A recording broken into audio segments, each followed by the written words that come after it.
Hey, I'm here. Yay! Yay! We manifested that. Yeah. Uh-huh. Yeah. Yeah, I was chatting with everybody briefly saying hello. We missed you all. We missed last month, but we're going to do this every third Thursday of the month at noon. Yes. Because we're teaching And that way, yeah. We're teaching some classes. We've been teaching, we did a little 4-week class on relationships. We're going to do another 4-week class that's going to happen on Fridays. So the best way to stay connected about that is our newsletter. That's how you know about all the things. Yes. We actually learned some things when we taught our spiritual dating class and realized that maybe what people need first is to heal some heartbreaks so that they could go courageously, fully dating. So that's what we're going to be doing next month. Come join us. Yeah. We also have our burnout class next Friday. We're going to burn you out. We're going to psychically fry your brains. Okay. And a fresh start after that. Yeah. Yeah. Well, I briefly told everybody that we were going to talk about the energy of money today, which I'm super excited to talk about because it's super weird and it's a really interesting thing to talk about from a spiritual perspective. I think you should start, Miwa.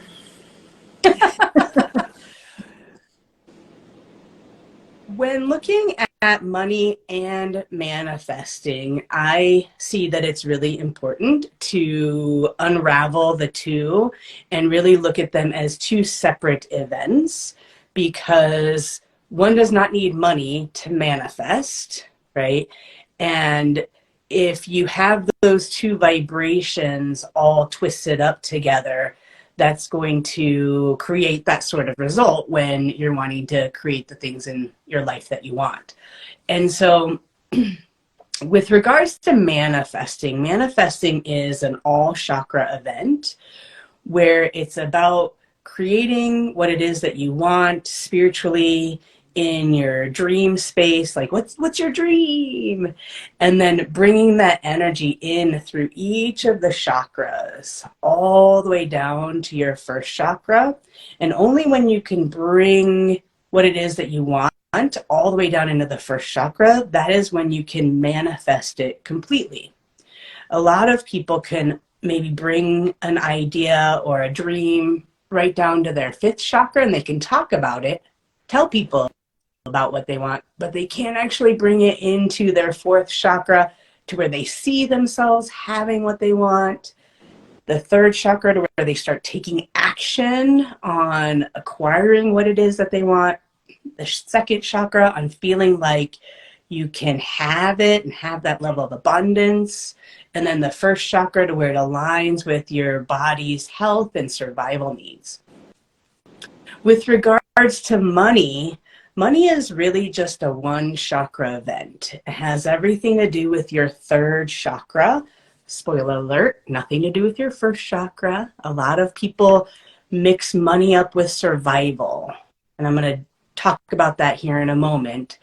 But money has everything to do with the third chakra. The third chakra has everything to do with your body's power to accomplish things. Okay, when money is combined there, it has to do with mobility. Money gives you mobility in life, okay, or it supports your mobility in life. You can still get from point A to point B. You can still do things in your life without money. There's lots of people who live off the grid, or there are people who live without money and they're able to get places, so they still have mobility. To some degree in this day and age, money just gets you faster mobility. For example, instead of taking the bus, you could take your car, right? Or some really wealthy people take their private jets instead of economy. So money is really just a third chakra event. It just has to do with mobility. And you really want to first, when you're looking at money and manifesting, you want to unravel those two concepts in your mind. And then if you have an energy work strategy or come take classes at the BPI, we can show you how to energetically also unravel those so that you can bring that into your body as an integrated event. But money has nothing to do with survival, and I know that we make it as though it is. If you consider possibly what it might be like to not have the social construct of money, you can see that you can actually survive without money. There are some people who are surviving without money. You can go hunting, you can fish, you can collect your water. It's getting harder and harder in this day and age, but it still does not have anything to do with survival. And if you link it as such, it's going to really affect your body's health. Oh, I don't have enough money, so therefore I don't feel like I am healthy or in my body, or that I can take care of my body very well. Oh, I have lots of money, so I do feel like I can be healthy and I can take care of my body. So, two separate events: money, survival; money, manifesting. Very different vibrations. I mean, I see people, I hear this phrase a lot: I'm going to manifest more money. I'm going to manifest a really amazing job that makes me a lot of money. I'm going to manifest a super big house. I'm going to manifest a rich spouse.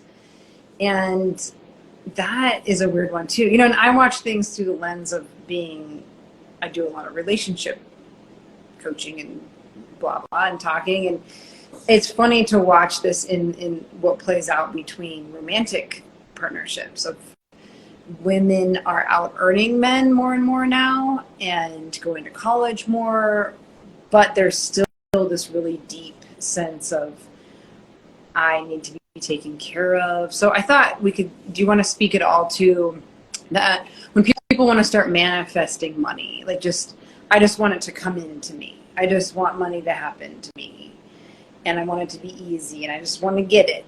So I'm going to meditate and get all sparkly and because I'm so holy, I'm so spiritually woke, then it'll just all happen. And that's where you start going down, getting into like territory of like, I'm gonna just manifest a bunch of money.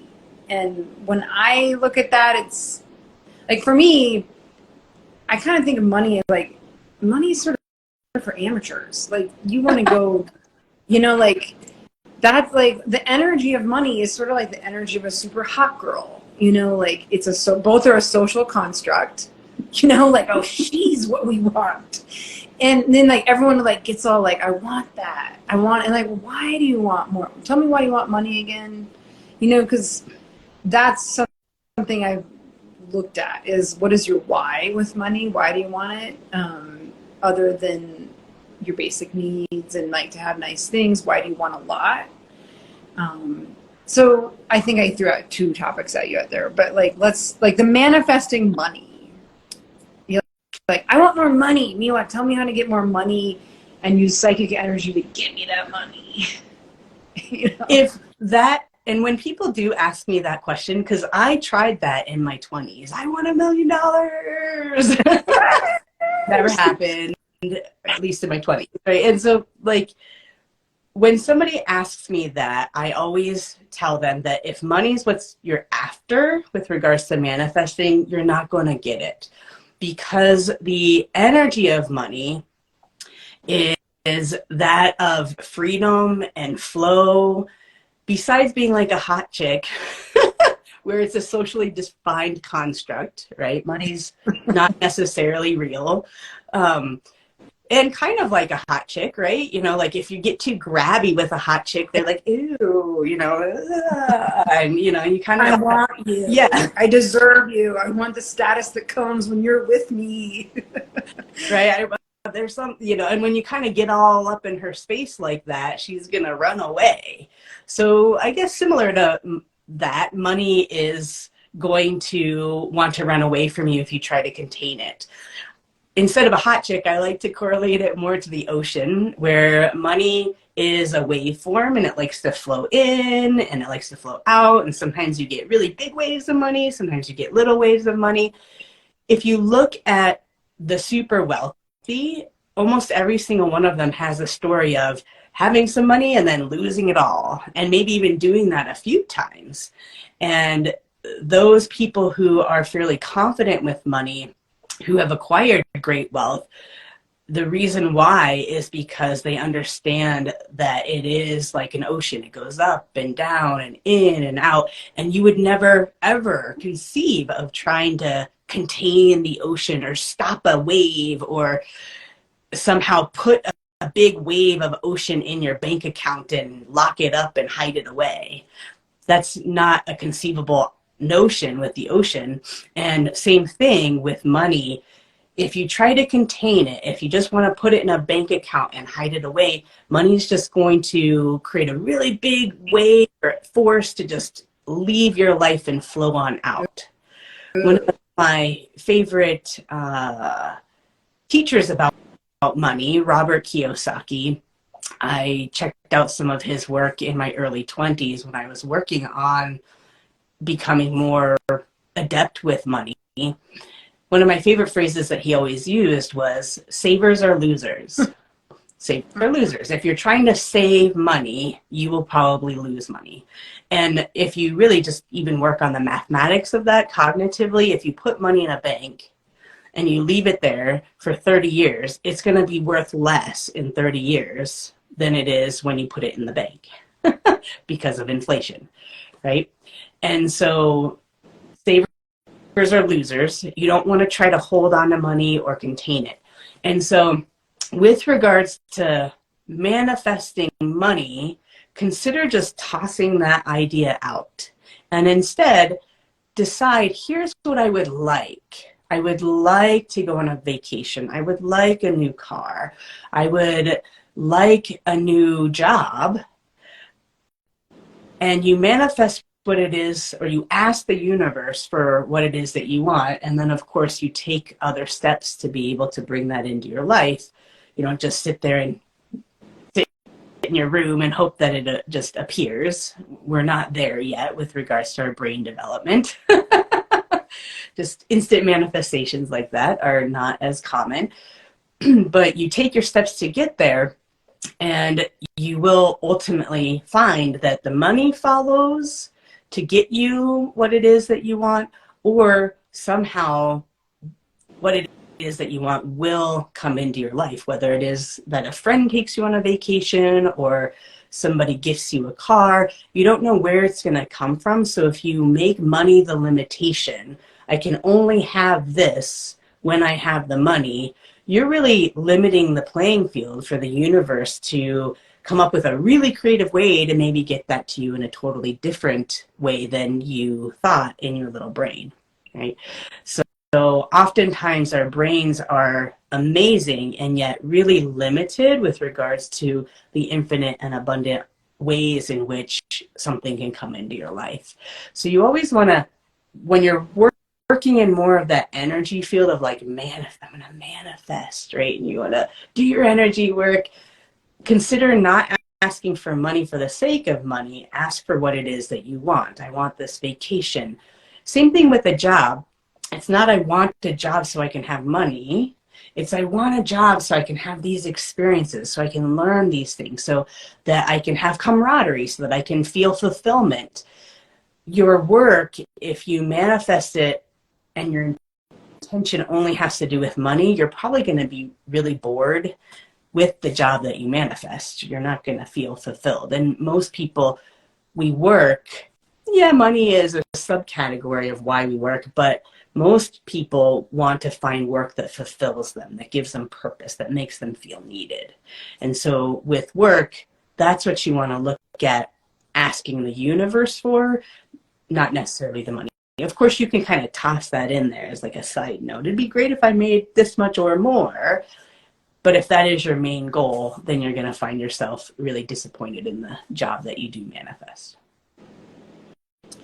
Okay. So That's, yeah. Go ahead. No, that's good. I mean, that's what I like to coach people on is, really drill down to what do you actually want? And even like if I want a car, well, do you want a car or do you want transportation. I want stylish, easy, fast transportation. Great. Mock that, visualize that, and maybe the universe will give you a boy toy that drives you around. That's what I'm like. I'm putting that out there. Like, I don't want to own a car. I want someone to drive me around. I don't like it either. Right.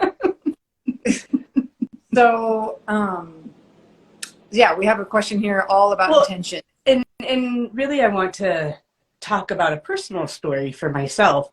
In my 20s, when I created my intention for what I wanted for Boulder Psychic Institute, I put that out there to the universe, but in my 20s, not knowing much at all, I put in that intention, and I'm going to need $1 million donor to get this.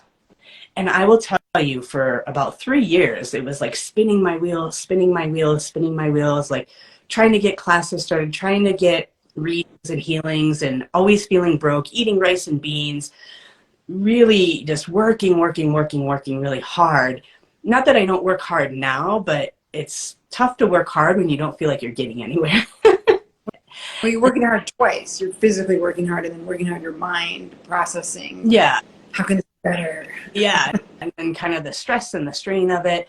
And then working with one of my guides, they finally one day tapped me on the shoulder when I was tired enough to actually hear them. Because sometimes you have to really get to a low point to actually create a change. And they said, well, do you see this intention that you asked the universe for? You put a limiting condition on it that you need $1 million donor to be able to get BPI, as big and as abundant as you want it.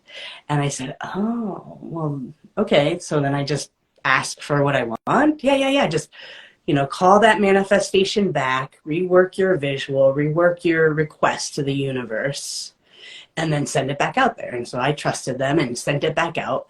And in about 6 months, I manifested the location on Pearl Street and thought to myself, oh my goodness, the universe is giving me a next step here to make Boulder Psychic Institute bigger than it is, but I can't afford the rent. Oh my gosh, rent on Pearl Street, prime location, prime real estate. And I just kind of white knuckled it and listened to my guide and was just like, okay, I'm just going to take this and eat more rice and beans for the next 3 years. And my guide was like, no, you get a sign up. That will be free advertising. You'll be up and running quicker than you think. And I was like, okay. And in my mind, quicker than I thought was like a year. Yeah. Within 3 months, the building was packed. Yeah. And I was actually almost spinning at times with too many people, too many students.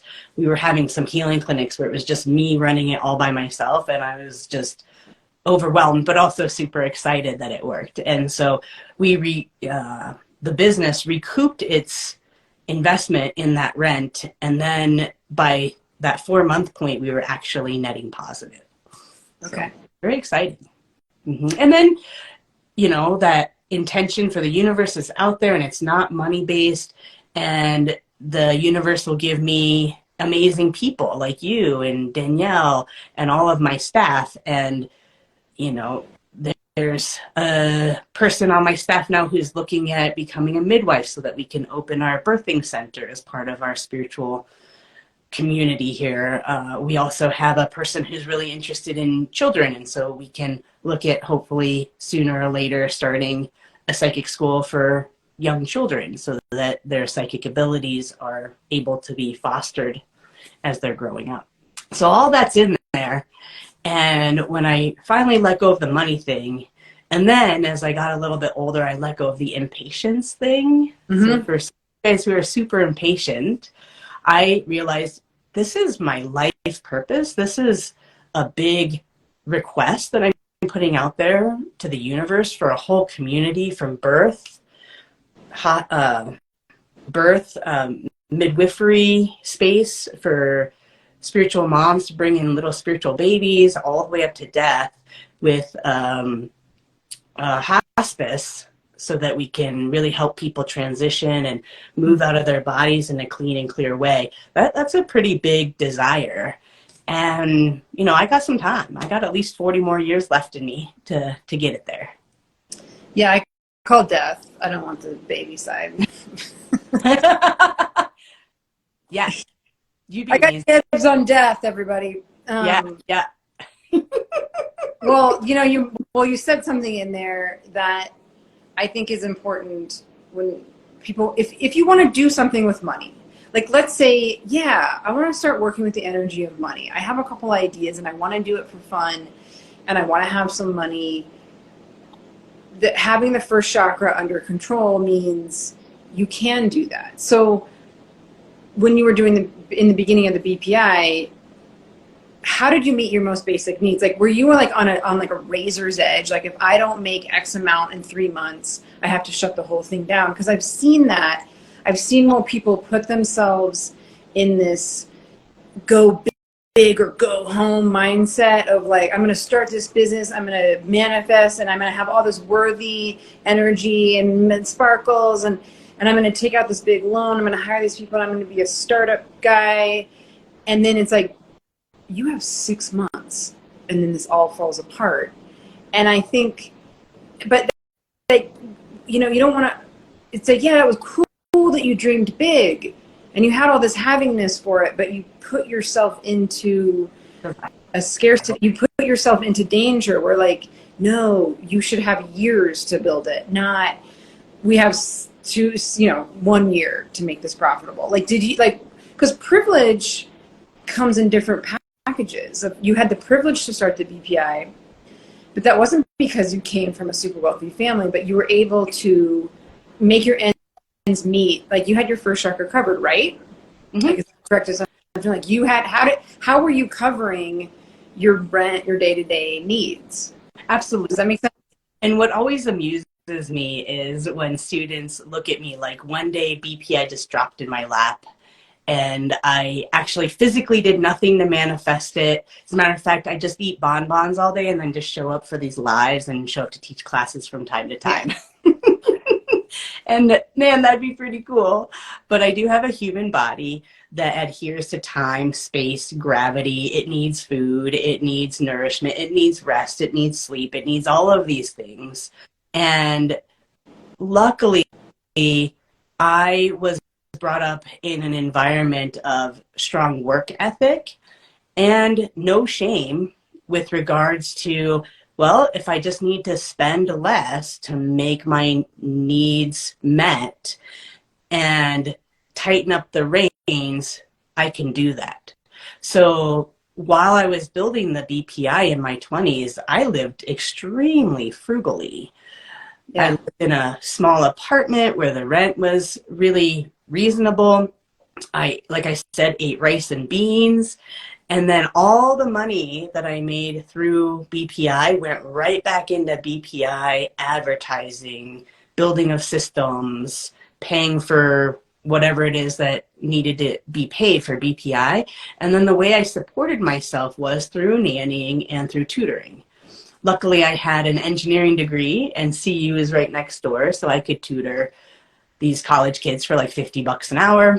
And then there's some good wealthy families in Boulder, so I did some nannying. And so I did those things during the day and in off hours, and then spent the rest of my time creating curriculum, teaching, and getting out there doing free talks, getting out there and being in leads groups, and doing physically all the things that I needed to do to build that business. But I definitely really simplified my life so that I could afford it. I started BPI in 2003. I didn't take a salary from BPI until 2011. That was the first time I got paid. And then in 2012, that's when I let go of the tutoring and the nannying. And then in 2013 is when I hired my first employee. So there was a time frame there, and I was fine with just how long it took. And I had that level of work ethic that I grew up with. Maybe that was my privilege, is that my parents really taught me, to put some elbow grease into it. Yeah. So sometimes that creates some effort, but I also recognize that if something's really important for you, you do need to work for it. I like the idea of the energy of putting the money back into your passion project. So like if there's someone watching this that is thinking, yeah, I want some money because I want to do X. Well, first of all, I was like, well, yeah, why do you want the money? Let's look at that. Like, do you want it to heal? No, go home. That's not what money does. Do you want it to give you something that I want it to make me feel important? No, go home. That's not what money does. But money likes to do, like the third chakra thing. So like you were like keeping it in the BPI, in the project where it likes to be. Like, yes, this is the thing we're doing to keep it moving. So I think that's a really good example. I find it for people who are also starting a business and they're starting out, if you're looking at your client as your next meal, like I'm so in survival and so freaked out about how I'm going to make my rent. And I'm looking at you as my client just drooling. Yeah. The hot girl thing. You're needy. You're going to probably not like that vibration and run far, far away. And so I learned that very early on and knew that I needed to take care of my rent and my food and all of the things through another source of income where I wasn't going to be feeling hungry and needy about it. And I had a lot of confidence as a nanny. As an ex-preschool teacher, I had a lot of confidence in mathematics and science, so I could tutor almost anything. And so that level I wasn't worried about and knew I could easily find clients and wasn't looking at them as my next meal. You weren't bringing scarcity energy in. Yeah, that first chakra is all about taking care of your body. And it's the bottom chakra for a reason, because it's your foundation, and nothing can be built on a poor foundation. So if you're not taking care of those body needs first and making sure that those basic needs are met, everything's going to crumble, right? And this isn't just psychic stuff. I mean, who's that guy who the Pavlov's level of needs, or who? Yeah. The hierarchy of needs. I mean, it's people have been talking about this for centuries. It's nothing new. Yeah. I think it's more than just taking care of your first chakra. Like, oh yeah, I've got a roof over my head. I have food. I'm not living in a war zone. I'm not in a third world country. I've been noticing a lot that if you really find the spiritual practice in the first chakra, that's going to set you up for a whole different level of manifesting. And by manifesting, I mean like, being able to dream and bring things in. But what came first, your ability to receive a miracle or your ability to see a miracle? I think you said that.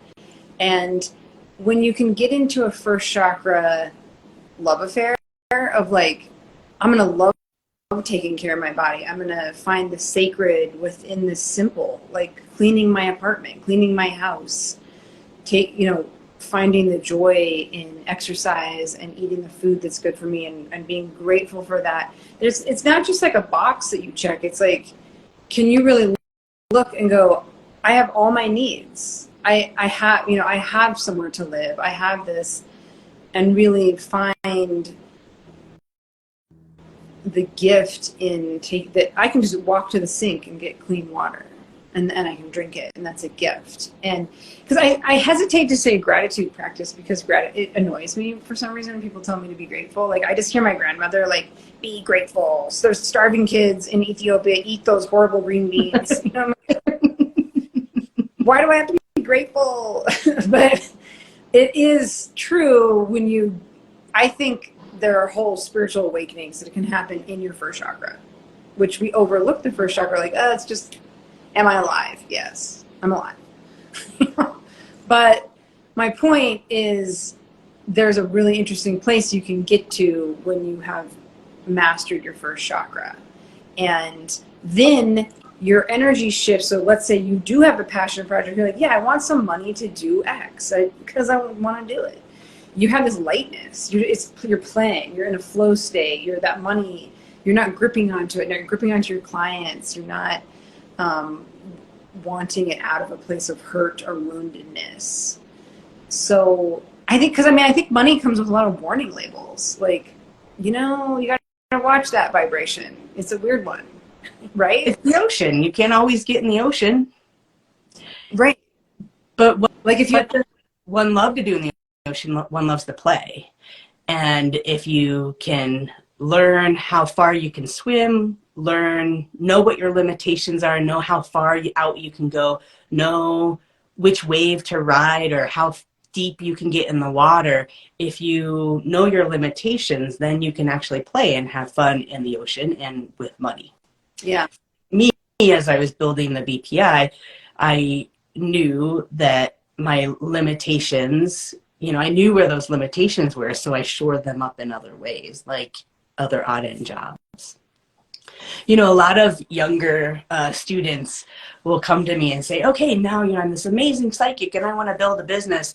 What other classes should I take? And they're always shocked when I say, go get a business degree. Go get an accounting degree. Go get a marketing degree. Go learn some other things so that you can actually run a business. Because being a good psychic or a good healer, an energy worker is one thing. But then being able to handle all of the muggle aspects of running a business and all the little details, that's another thing. That's another skill. Yeah. Mm-hmm. Yes. Yeah. Right. That's the boring part. That's the hard part. Yeah. Not every part of my job is super fun and exciting. Today I was working on a little bit of accounting before I got on this call. Yeah. Fun. But because I have the bigger picture in mind of the bigger dream and the bigger goal, I can still enthusiastically sit down and work on accounting. Right. Okay. Mm-hmm. Okay.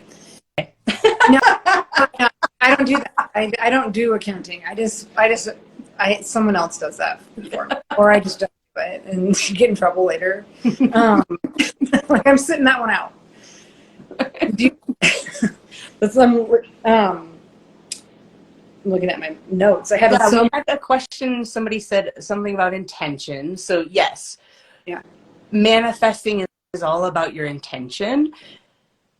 And you have to have the intention. Remember, manifesting is an all chakra event. You have to have the intention first, and then you have to be able to see what it is that you want. If you can't see it, you can't create it. What you imagine creates your reality. Then you have to be able to communicate about it. You have to be able to tell yourself and other people, here's what I want. Then you have to be able to see yourself as a person who can have that. Third chakra, you have to be able to do some stuff. You got to do stuff. You actually have to move your body and engage and do some things to make that happen. Then you have to really feel it and feel like you can deserve it. And then you need to have that align with your physical health, because if you're wanting to manifest something that's going to make your body at risk or make your body sick, you're very likely not going to manifest it, or if you do, then you're going to have a great learning experience, right? Which actually brings me to a question that somebody posted on our story game. Yeah. And the question is, how do I clear energy around deserving abundance? Right, like money, or I don't deserve it, or afraid of money, or afraid of getting what you want. Yeah, it's a good question. Right back at you. Well, so deserving is a fourth chakra event. Deserving has everything to do with how do you see yourself as a person who deserves this thing, whether it's abundance or a house or enough food or a fun job. So it's a fourth chakra event, and it has everything to do with self-image. So the way that you clear that energy of non-deservingness is visualizing, releasing any of those levels right out of your chest that would say, I can't have this, I don't deserve it, I'm a bad person. Any levels of self-image that you can think of, or self-talk, that would keep you from that level of abundance. The other thing is when people use that word abundance, you see, as a psychic, a lot of what I'm doing is not only listening to the words that people are using, but looking at the energy of what do they mean when they use that word. And my goodness, there are so many meanings that people throw out there unconsciously or consciously with regards to abundance. Same with love, same with forgiveness, lots of words that can be completely misconstrued.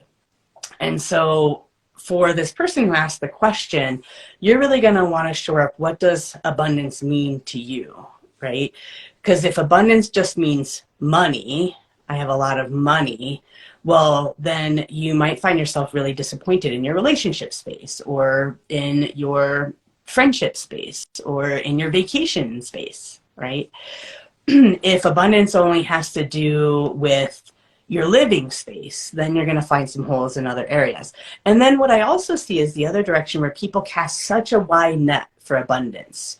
Abundance means I'm going to be like a bazillionaire and I'm going to have a yacht and I'm going to have all the girls, I'm going to have all the parties, all the things. Like, it's so big that then it's a fantasy.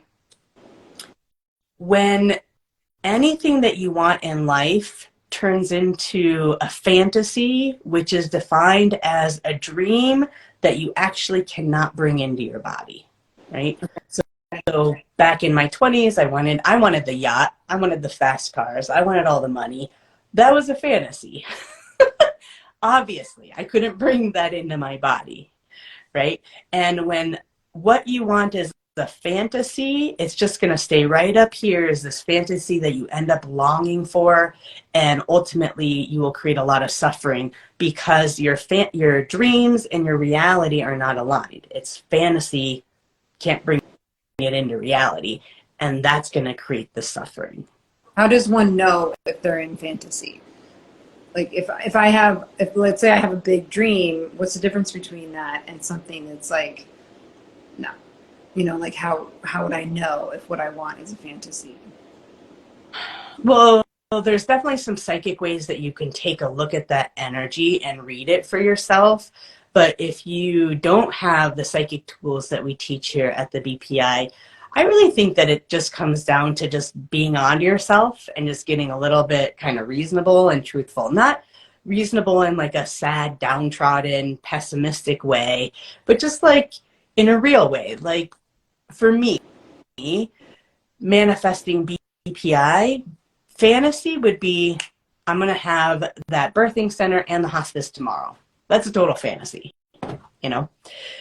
But reality, a dream that is based in reality, an actual dream that I can have and manifest is, yeah, I got 30, 40 years left. We're good. We have tangible next steps.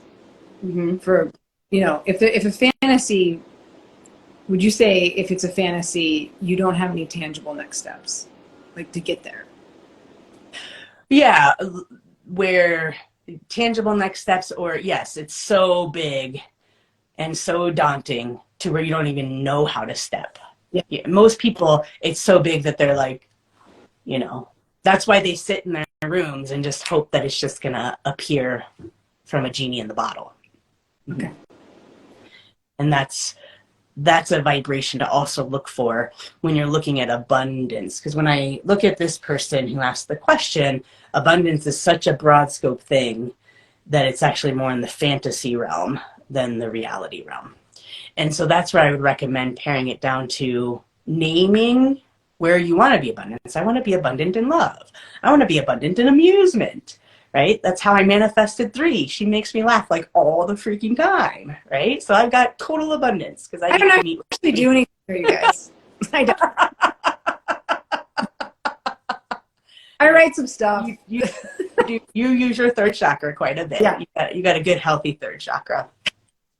But paring it down into how do I want abundant in various aspects of my life, and really trying to define it and visualize it in a way that's a vibration that you can actually have and bring into reality versus this thing that's so big and elusive that it just makes you stuck. Yeah. And so, yeah. Really, with regards to money, I have not read a lot of books. In my 20s, I just got into Robert Kiyosaki.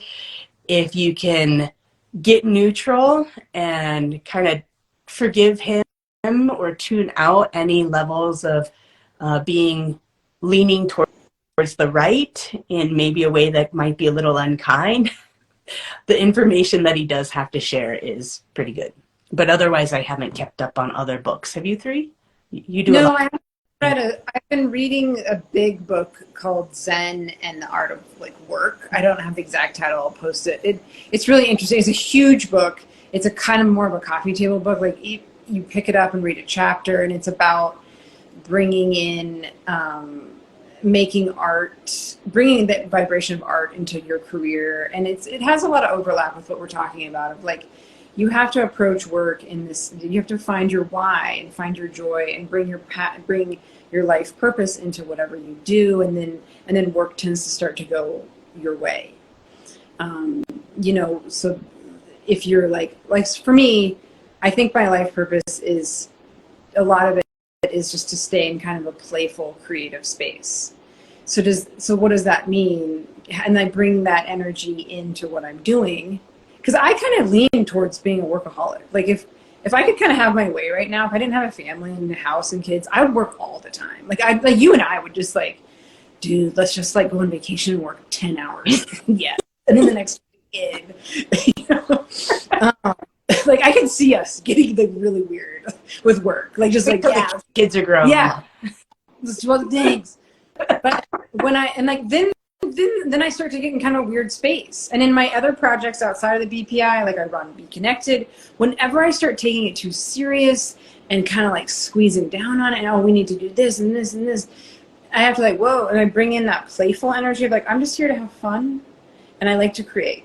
And then cool stuff starts happening. And I think the same is with money, and that all, when you got to stay in your life purpose vibe of like, what am I good at? Like, am I good at being a healer, a storyteller, and the things you're not good at, you get help. Like I will always have a bookkeeper for the rest of my life. But I'll have to keep my eye out for good, like spiritual based money books where you're like, how do you manage your vibration around money? I mean, I think, if someone that's watching this, it really is like, I need more money. If they're saying that sentence, that would be a good time to like sit down and like, well, what do you want with that money? And really drill all the way down. What do you want that money to do for you? How do you want to, are you trying to heal something with that money? Like, she doesn't do that. Money is a party girl, okay? Like, she doesn't come in and do open heart surgery on you, right? So if you're like, I want to, you got to really look at like, where is my energy in regards to money? One of the coolest meditations I did at the BPI was we looked at like a money being, like a being that represents, your relationship with money, and like, what does that being look like? Can you have a conversation? Can you learn anything from talking to the energy of money? What does it have to tell you? Maybe it says like, you never notice when I do cool things for you, or why are you so stingy? That's a really interesting meditation to talk to the energy of money. That's where it gets like super weird and cool.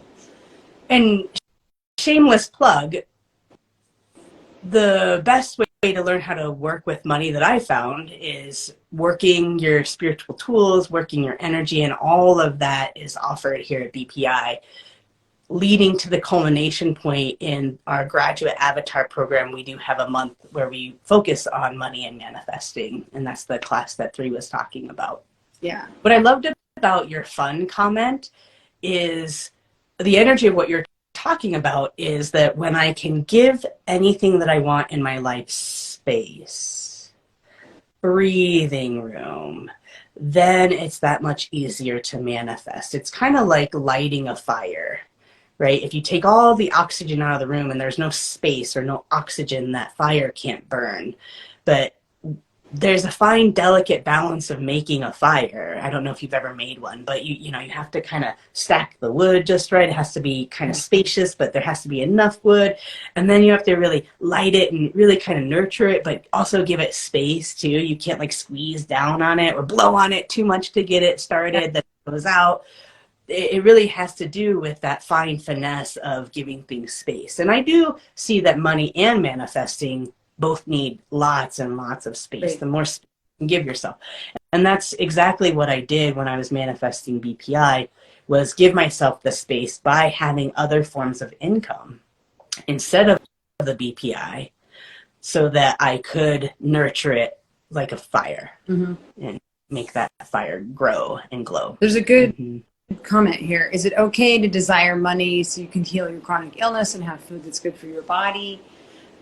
I think that's a great, I like that comment, because it speaks to like, that speaks to kind of the wounding in our community, that like, that stuff shouldn't be so hard to acquire. But I mean, I want to hear what you respond to that comment. I kind of feel like when I said money's for amateurs, and like you want to go for the manifesting of like manifesting a community that is going to have like the healing energy you need, manifesting, what am I saying? Manifesting the health, the healing, manifesting the opportunities, the resources, versus only focusing on the money.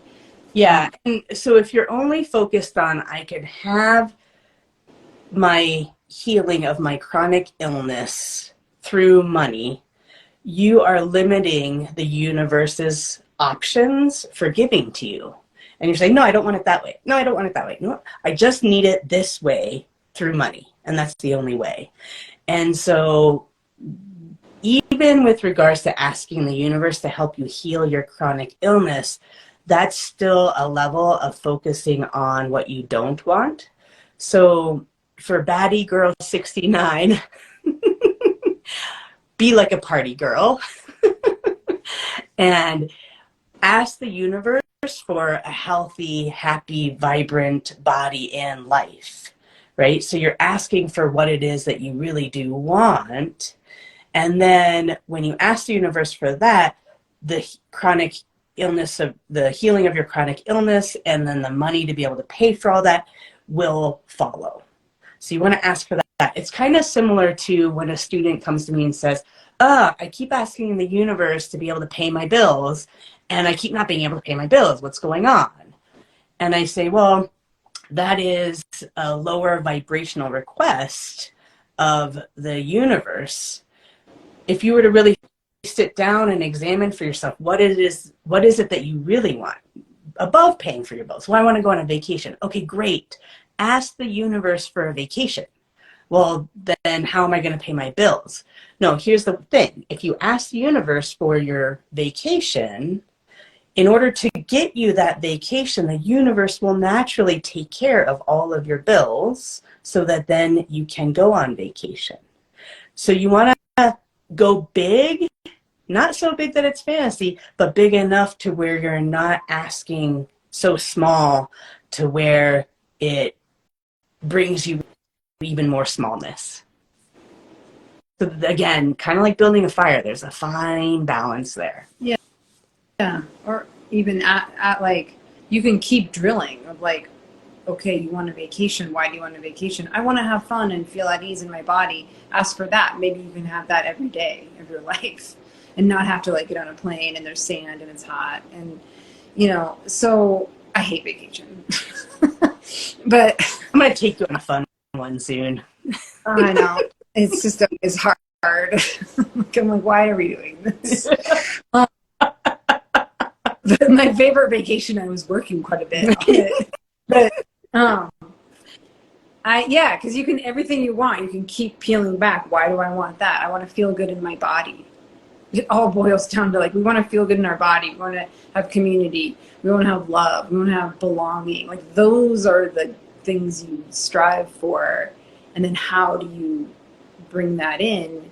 Can you then have the clarity to see, over here, yes, you know. And that reminds me of the practice here at BPI. When you ask the universe for what it is that you want, you can create a duplicate of that energy and fill yourself in with that energy. So I'm asking the universe for a vacation to Bali, but I'm filling myself in with the energy of vacation in Bali right right now. So that means that I can have that vibe while I'm doing this live, or while I'm cooking, or while I'm cleaning, or doing accounting, or whatever it is. So there is something to be said about balancing out what you want in life with what you have right now in life. So when it comes to manifesting, if you're completely in resistance to where you are right now, I hate my body, I hate my chronic illness, I hate my relationship, I hate my job, and you have not worked the energy mentally, emotionally, on all levels to come to terms where you're like, here's just where I am, then you're going to be putting so much energy outside of yourself to what it is that you think you want, that that energy is going to be leaking out, and you can't manifest. You can really only manifest when all of your energy is present and in your body. And in order to do that, you have to be cool with where you are right now. So really balancing, what do I want with what I have? And you don't have to be happy, but am I cool, or at least neutral with what I have, so that I can therefore have my energy be present in my body, and therefore be able to manifest what it is that I do want. I like that. Yeah. All right. Are there any other questions out there? Because we are going to wrap up here soon. I didn't see another question. Yeah. I do think that our next workshop, 4-week workshop or course. We don't have to call it yet. 4 weeks we teach a class. Yes. Over Zoom. But I do think we should do money. I think that would be a fun one. Oh yeah. I mean, you can look at like, what is the energy you need to heal around money? Like if you have weird, like, money's the root of all evil, or I don't deserve it, or money's dirty. Yeah. Touch it, wash your hands. Yeah. Or like, I'm actually just sad and lonely. I'm hoping money will heal that. And then like, yeah, how's your first chakra? Are you taking care of your body? Are you loving taking care of your body and your most basic needs? And are you connected to the earth? And then get to that like playful space of, okay, I have this project. Yeah, let's bring some money in. Mm-hmm. Yeah, okay, leaves. You have, like, that's a thing about the energy of money. She might leave. She might dump you for no reason. And that's where I think that the people who are successful have no shame and are not that controlled by their ego to where they could downsize. Yeah. I would have no problem if we needed to selling our house and moving into a smaller home if that's what we needed to do to make our ends meet. Some people, they will hold on to that ship until it sinks. Well, yeah. I always want to sell. I just want to I want to live. I'm like, let's just sell everything. It's too hard. It's hard to keep up with this lifestyle. And some students or some people might have to hear this today too as we start to wrap up, which is, yes, I understand that you have a really big dream and you want to manifest this new career or your coaching practice or your psychic practice, and you want to manifest it. And what I would recommend is that if you're looking at your clients and you're starving and you're hungry for them, then consider working on that business part-time or quarter-time. Shore up the first chakra, shore up your basic needs, get your foundation strong first. I know that that is the most boring thing to hear, right? Again, Miwa makes things no fun. Miwa ruins everything, right? You can't meditate. Sorry. Well, I think one's 20s and into the 30s is that entire phase of life of just getting can I live? Can I pay rent? Can I buy food? Can I get from point A to point B? Can I be in a community? That takes a minute. And then if you're also trying to do a passion project with money, like, take it easy, slow down. Like, do your just basic needs first, get to where you've got that dialed. Then you have that lightness to yes. Okay, let's do something fun. Yeah, you gotta have that foundation solid, or you're not going to be able to create the fun. Absolutely. Mm-hmm. Yeah. 20s are tough. Oh my my goodness, I liken it to junior high, but it's 10 years. Right? Junior high, you're not really an elementary school kid. You're not really cool and a high school kid. You know, you're kind of like this tweener. You're in between. It's really uncomfortable. It's awkward. You Tell me have you're a tweener. You're a tweener.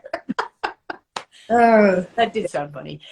And then, you know, I think that the 20s are similar. You're supposed to be an adult and you're supposed to pay for yourself, but you don't really have the means or the practice, and you haven't really done it for long enough, and it's such an awkward time in life. So for those of you who are in your 20s, I imagine Three, we both have so much compassion for you.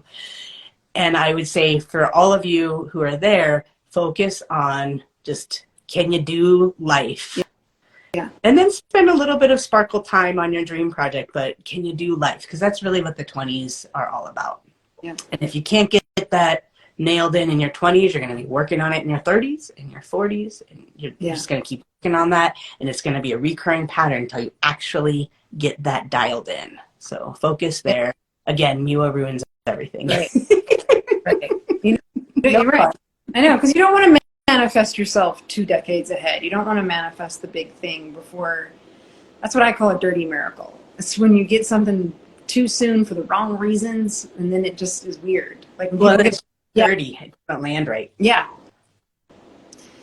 Like when people get a bunch of money and they're like, I don't know why I manifested this out of a weird place, and then I got it, and now it's weird, and I'm not happy, and it didn't heal the thing I wanted it to. So yeah, first chakras first, everybody. Yeah. In my early 20s, got a really high-paying engineering job and took the sign-on bonus to buy a 4,000 square foot house, and it was like, just did not work. I sold it in 6 months. Much too soon. Too right. much. It was way too big. Yeah, dirty miracle. I like that. Yeah. Okay, we did it, and we're next month, the 3rd Thursday at noon. And that'll be what our schedule is for a while. And get on the newsletter, because we are teaching lots of little pop-up classes that are 4 weeks. We're also doing some hour-and-a-half meditation classes, workshop. We need to figure out names for all these things. So our Burdened by Burnout pop-up class is next Friday at noon. It's free. Yeah. So come join us on Zoom. Bring a friend or 5. If you're feeling like you want to clear that burnout energy and have some good tools for that. And then look out for a Healing from Heartbreak course that we're going to be teaching in June. So, and then also Self-Healing 101 starts next month, May 4th. First class of the 4-week course is free. So come check that out. I'll be teaching that there. Yes. So, okay. This was great. I'm going to sign us off, everybody. And money. Okay, this was good. Yeah. Goodbye, everybody. Thanks, Three.